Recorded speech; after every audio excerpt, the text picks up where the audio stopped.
In the criminal underworld, violence and murder are at the crux of power wielded by organized crime. These criminal organizations have multiple members who are willing and able to commit murder whenever it is deemed necessary.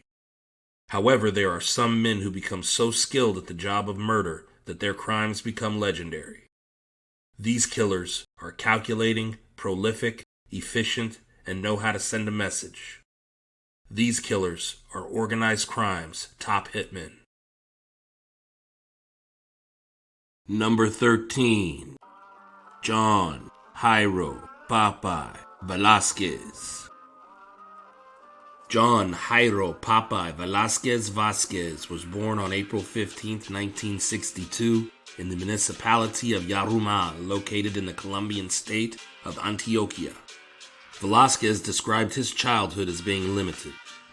"We didn't go out and play football or go on bikes. We really did nothing," he told Colombian newspaper El Tiempo in 2013. "Then, because of my father's job, we moved to Itagüí. Then I began to see the world." When Velasquez was still young, his father, Surveillon Velasquez, and mother, Aura Ofelia Vasquez, moved his family to Itagüí, a suburb of Medellin.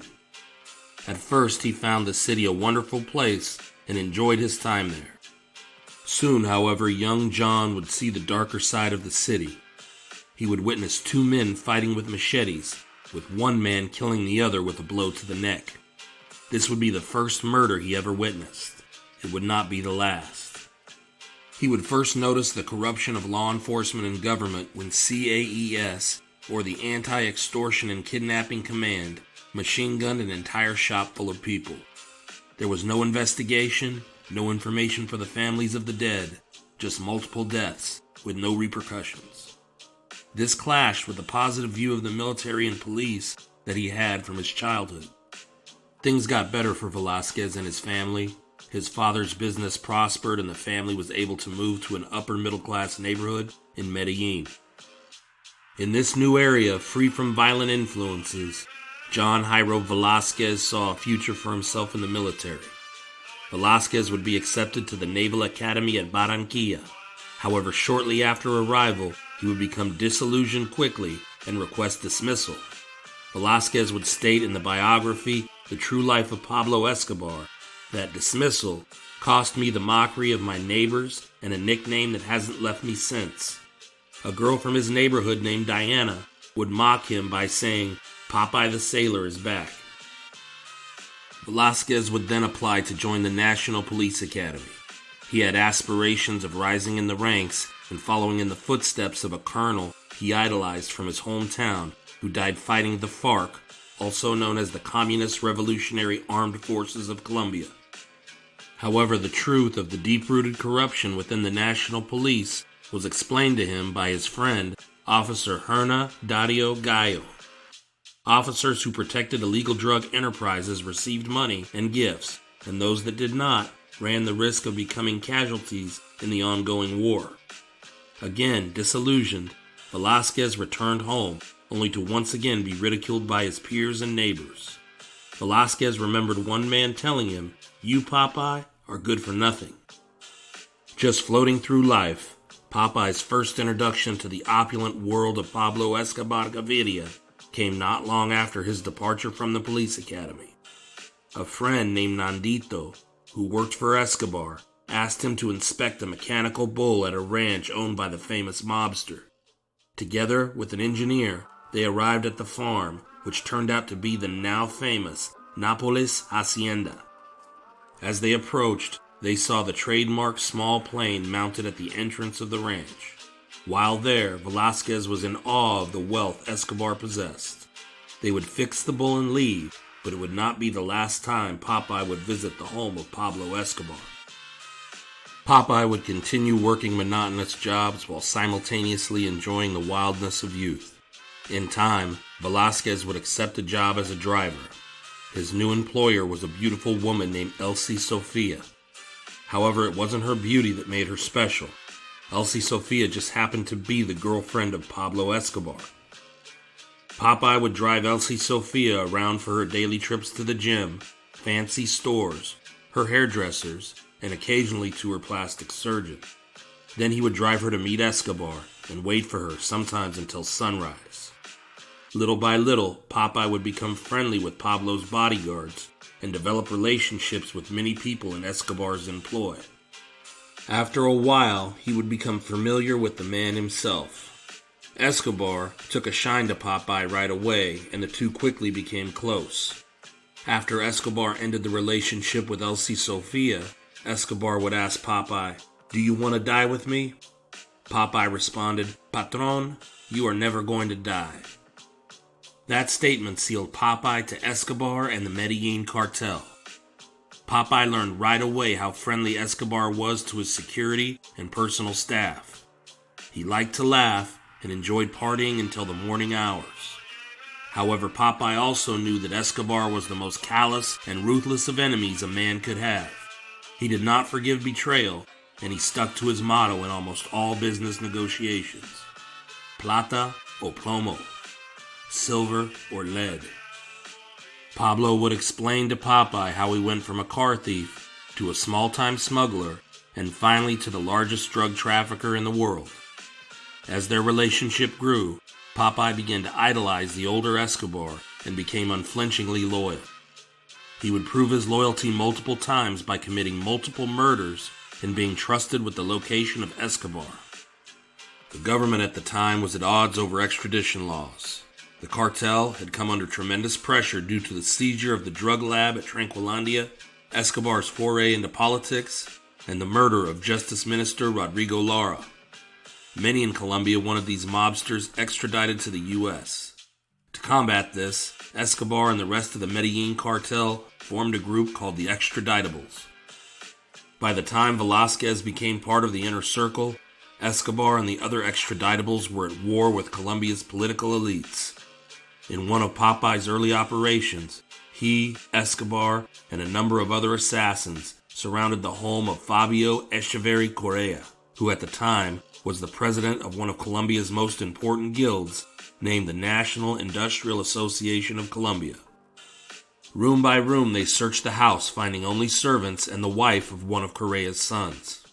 Escobar warned her that the business class would suffer due to support of the property expropriation and extradition laws. Escobar moved the woman from the house and the horses from the stable before torching the entire property. Escobar remarked, "Let's see how long their love for the government will last." During this short period, Escobar ordered Popeye and others to torch 4 more farms, 5 cars, and the El Vagon restaurant, which had long been a symbol of the Antiochian oligarchy. Next, Escobar would continue his fight with the judiciary, namely Judge Gustavo Zuluaga Serna. It was Serna who, following the death of Lara Bonilla, would issue a warrant for Escobar's arrest on charges of murdering 2 DAS agents. DAS is the Department of Security in Colombia and essentially functions as national police. Judge Gustavo Serna would be murdered by an Escobar assassin named Jhon Jairo Arias Tascon, also known as Pinina. The message was sent. Any judge who pressed charges against the Extraditables was a dead judge. At this time, Popeye was instrumental in the fight against extradition. Popeye would deliver $2 million to one of the justices in charge of the extradition issue. After an armed escort by members of Gonzalo Rodrigo Gacha's paramilitary, Popeye arrived and met with the judge. As he put a large case on the table, he told the judge that the case was from Pablo Escobar and Rodrigo Gacha, and it contained $2 million. He told the judge that they would not accept the money back, then telling him, "You know what you have to do, and what they will do if you don't." On December 13, 1986, the extradition treaty was struck down by the judiciary. Immediately after, Colombian President Virgilio Barco Vargas said the judiciary was without grounds and by administrative procedure resumed the extradition of Colombians to the United States. Meanwhile, the bloodbath continued. Pro-extradition journalist Guillermo Cano, who 3 days earlier wrote a headline reading, "The party is over for the mobsters," and had long been critical of the narco-traffickers, was murdered on December 17, 1986. Escobar hoped that this murder would further discourage the press from printing pro-extradition articles in their newspapers. On February 4th, 1987, fear would be struck into members of the cartel when Carlos later was captured in Colombia. It wasn't the getting captured part that scared the cartel. In fact, it is alleged by Popeye that Escobar, or one of his close associates, actually gave up Later's location to law enforcement. It was Later ending up in a United States jail cell less than 24 hours after capture that brought the fear. With extradition now back in effect, Escobar continued his battle against the Colombian government. Escobar ordered Popeye and a few of his most trusted assassins to kidnap Medellin mayoral candidate and owner of the El Colombiano newspaper, Juan Gomez Martinez. The kidnapping was thwarted by Martinez's son. However, Escobar believed that the message was sent. Word was circulated that the extraditables were responsible for the attempted kidnapping. However, the Minister of Justice continued to push for extradition. Around this time, Escobar had some of his men begin explosives training. Popeye would state that this was when the step was taken from drug trafficking to terrorism. Also around this time, a disagreement between members of the Medellin cartel and Cali godfather Pacho Herrera ignited into a full-blown war between the cartels. During this time, Popeye would be responsible for numerous murders and kidnappings.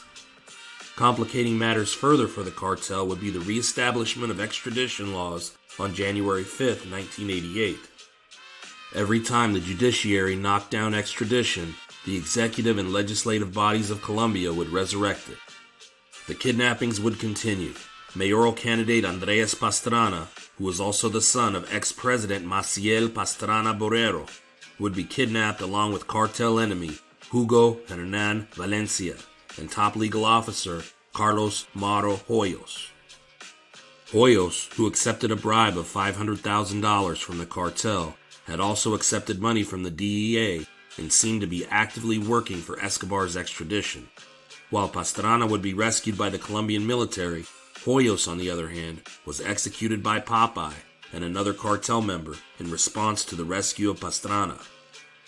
Still hopeful in the fight against extradition, Escobar ordered the deaths of Superior Court Justice Ernesto Valencia Garcia, lawyer and journalist Hector Geraldo Galvez, Colonel Peleas Carmona, and Cali cartel hitman Flaco Osario. Popeye was instrumental in these killings, as well as a number of other killings, which included mobsters from Cali and police officials. Whether he was planning the assassination or pulling the trigger himself, Jhon Jairo Popeye Velasquez had the full confidence of his patron, Pablo Escobar. During the late 1980s, the assassinations and kidnappings in Colombia had the entire country living in fear of the mobsters from Medellin. On one front, their war with Pacho Herrera and the Cali cartel had already claimed more than 20 lives. On another front, the war with the government of Colombia over extradition was one of attrition, with many men dying, but extradition remaining the law of the land. The next move by the cartel was to take out their number one enemy in their battle with the government. Popeye would take part in planning the operation that would eliminate presidential candidate Luis Carlos Galán. August 18, 1989 was a fateful day for the cartel and the nation. The first to die that day was Colonel Waldemar Franklin Quintero. Quintero made the mistake of detaining Escobar's wife and daughter earlier that year without warrant or reason. Escobar took offense and had attempted to assassinate him earlier in the year. However, the cartel assassins mistook the governor of Antioquia, Antonio Roldan Betancourt, for Quintero, killing Betancourt instead with a car bomb. Quintero would not escape a second time. He would be hit 30 times with machine gun fire, dying instantly. However, it was the second assassination of the day that would make the biggest waves. Shortly before, presidential candidate Luis Carlos Galán was to give a speech at a rally in Socha, Cundinamarca. He was killed by machine gun fire. The death of Luis Carlos Galán brought with it heavy pressure from law enforcement in Medellin, as well as Bogotá. After being called upon by Galán's son during his father's eulogy, Cesar Gaviria Trujillo, one of Galán's most trusted aides, took the mantle of Galán's presidential campaign and entered the race. He immediately continued Galán's attacks on the cartels. Escobar, plotting Gaviria's death, planned to detonate a bomb on the plane Gaviria was supposed to take to the next campaign stop. At the behest of his security detail, Gaviria did not board the flight. Avianca Flight 203 exploded in midair, killing everyone on board. The assassination of Galan and the bombing of Avianca Flight 203 threw the Colombian government and its American allies in the CIA and DEA into high gear. The search block arrived in Medellin, and with it, their elite group of incorruptible officers. Along with the elite group came the Los Rojos group. Part of the Colombian Directorate of Criminal Investigation, Los Rojos were known to be as savage as the cartel they were fighting. This group was known for torturing and killing suspected collaborators outside the rule of law. Bounties were placed on all cartel heads and lieutenants. This included $10 million for Pablo Escobar and $2 million for Jhon, Jairo, Popeye, Velasquez. Escobar responded by putting bounties on every policeman in Antioquia, ranging from $1,000 for a dead policeman all the way to $30,000 for a dead colonel. More than 40 policemen died in the first few days, with Popeye responsible for many. Los Rojos also stepped up their efforts, killing and torturing anyone suspected to be even remotely connected to the Medellin cartel or the extraditables.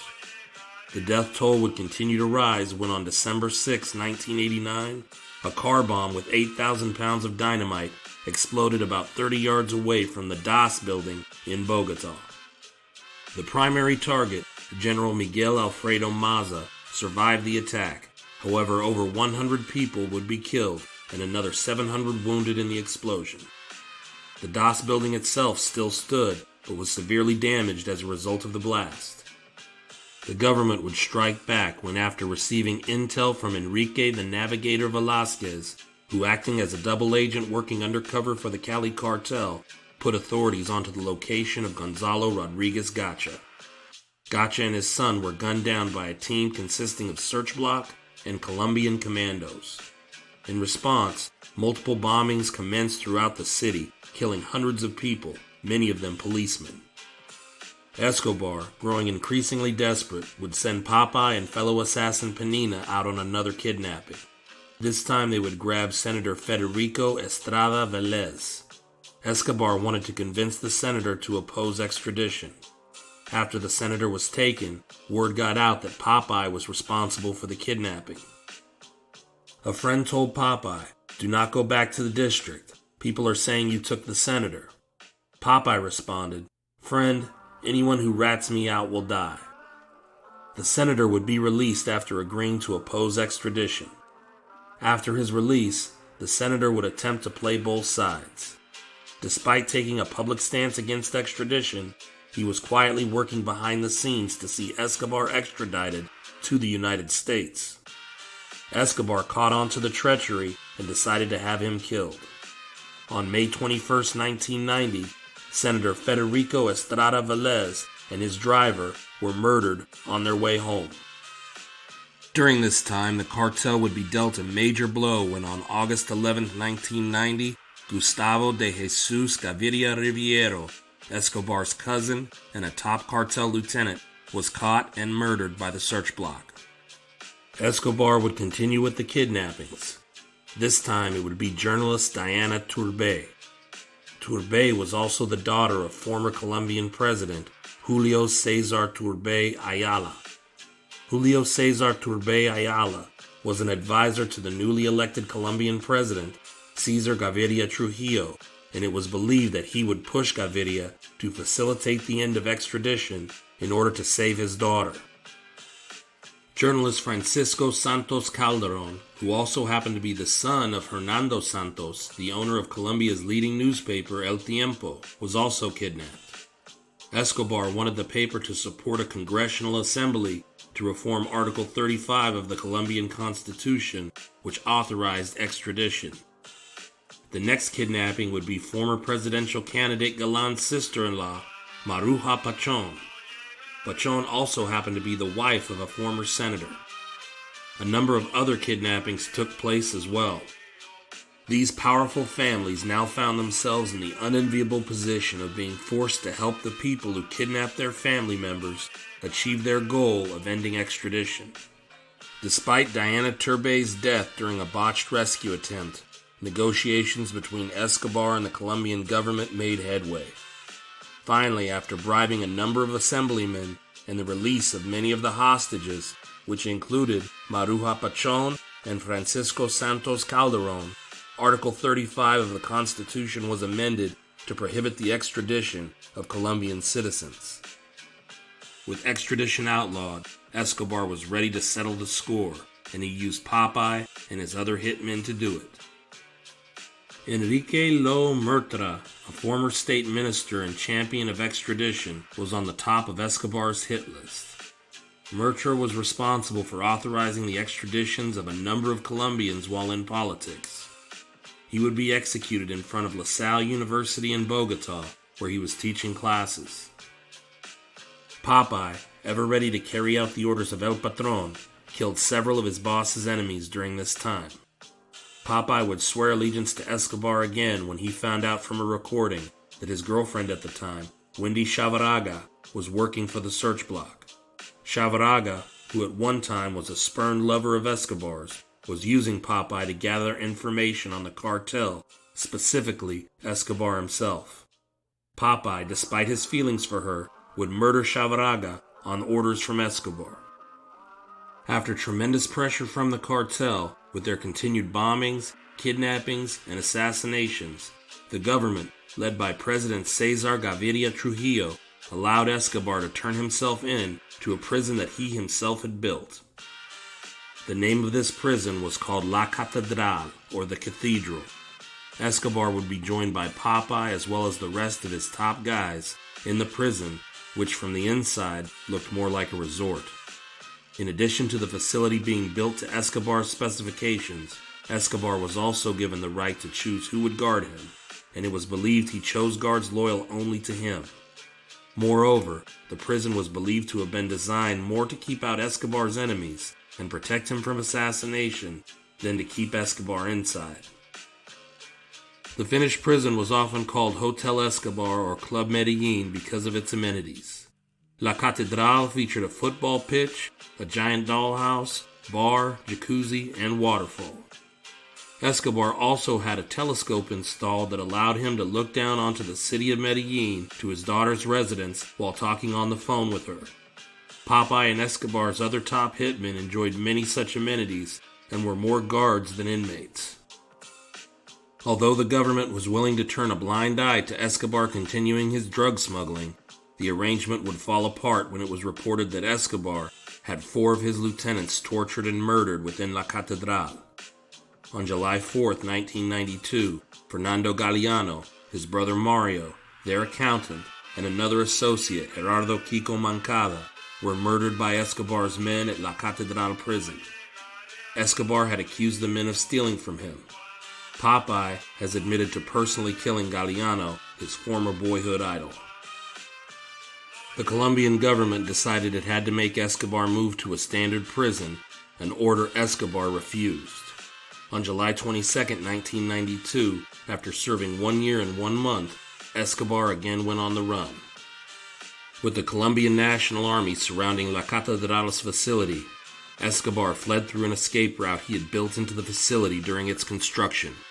A section of the wall had been mortared with weak concrete so that it could easily be kicked open, allowing Escobar and his men to escape.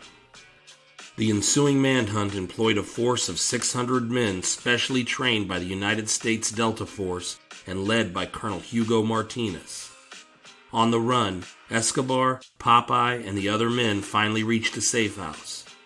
There, Escobar asked each of his men if they would continue on with him or if they wished to turn themselves in. With intense pressure from not only the search block and the Cali cartel, but also the newly formed paramilitary group Los Pepes, it became a tough choice for some of Escobar's men. Los Pepes were torturing and killing anyone connected to Escobar, and Popeye had finally had enough. He imagined a life with his girlfriend Angela and knew it would not happen on the run with Pablo. Escobar wished him well, and on September 15, 1992, Popeye would surrender to Colombian authorities. Jhon Jairo Popeye Velasquez Vasquez was identified as one of the foremost hitmen of the Medellin cartel. He confessed to 257 killings, the kidnapping of then-candidate for mayor of Bogota, Andres Pastrana Arango, who would later become the president of Colombia. He would also confess to the kidnapping of Francisco Santos, the kidnapping and murder of Colombian politician Carlos Mato Hoyos, complicity in the murder of the governor of Antioquia, Antonio Roland Betancourt, and the killing of politician and presidential candidate Luis Carlos Galán Sarmiento. He also admitted to arranging over 3,000 killings, along with helping to plan the Avianca Flight 203 bombing that killed 110 people. Jhon Jairo Velasquez Vasquez, also known as Popeye, received a sentence of 30 years, the maximum provided under Colombian penal law. He would be released on August 26, 2014, after 23 years and 3 months in prison. In 2018, he returned to prison on extortion charges and died in 2020 while incarcerated. His boss, Pablo Escobar, was killed on a rooftop by the Colombian military on December 2, 1993. Jhon Jairo Velasquez Vasquez and his fellow cartel hitmen left a river of blood that nearly drowned Colombia on the orders of their patron, Pablo Emilio Escobar Gaviria. Velasquez particularly was one of Escobar's most valued killers and without a doubt one of organized crime's top hitmen.